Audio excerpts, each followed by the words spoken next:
ఇదే ఏరియా సరిపోతుందా? సరిపోతుంది కూడా ఖాళీ ఉంది. వాళ్ళు కూడా సింగిల్ ఫ్లోర్ ప్లాన్ చేస్తున్నారు. 4 రూమ్స్ పెట్టి అదేం వార్తలేదు మేడం.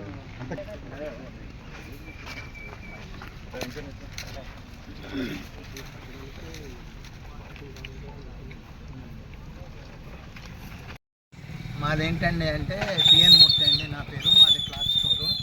30 ఏళ్ళ నుంచి మేము 35 సంవత్సరాల నుంచి ప్రజా కార్యక్రమాల్లో సేవా కార్యక్రమాల్లో ఉన్నాము. కానీ ఇటువంటి సమస్య ఏంటి అంటే అద్దె ఇళ్ళ సమస్య. ఓనర్సు శవాలను రానివ్వడం లేదు కొంతమంది.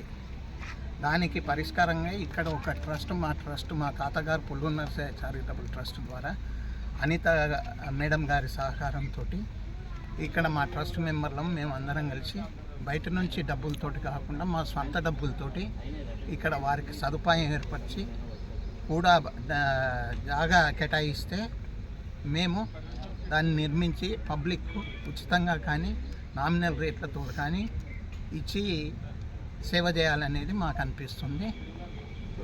అదండి. ఇంకేమన్నా డౌట్స్ ఉంటే అడగండి, చెప్తాం. అంటే ఇప్పుడు మామూలు నుంచి 800 గజాలు అడిగామండి. అక్కడ 3000 స్క్వేర్ ఫీటు ఒక చతుర్శాల భవనం ఏర్పాటు చేసి 4 రూములు, అక్కడ 4 శవాలు 4 దిక్కుల నుంచి ఉంచుకొని 11 రోజుల కార్యక్రమాలకు అన్ని విధాలుగా ఇది చేద్దామనేది ఉన్నదండి. వారికి అన్ని సదుపాయాలు కల్పించి వంటకు కానీ ఏది కానీ చేసి ఏర్పాటు చేద్దామని ఉన్నది. మహేందర్ సేఠ్ గారు ఆయనే ఒక 25 సంవత్సరాల క్రితమే ఇంత పెద్ద శ్మశానాన్ని గవర్నమెంట్ స్థలం తీసుకొని ఆయన చేసింది కాబట్టి మాకు స్ఫూర్తి కూడా మహేందర్ కపూర్ గారు. ఇంకేమన్నా ఉందండి? అండి ఓన్లీ మా సొంత డబ్బులే. ప్రధాన సమస్య ఏంటంటే ఎవరైనా మరణించినప్పుడు అంత్యక్రియ వెళ్ళినప్పుడు వాళ్ళు ఆ శవాన్ని వేసుకోకపోవడం, అంత్యక్రియలకు సంబంధించిన కార్యక్రమాలు జరగకుంటే ఒక మంచి స్ఫూర్తితోటి ఒక అందరికీ అలాంటి ఇబ్బంది రాకుండా చేసి పుల్లూరు వాళ్ళ ట్రస్టుకు అభినందనలు తెలుపుతాను.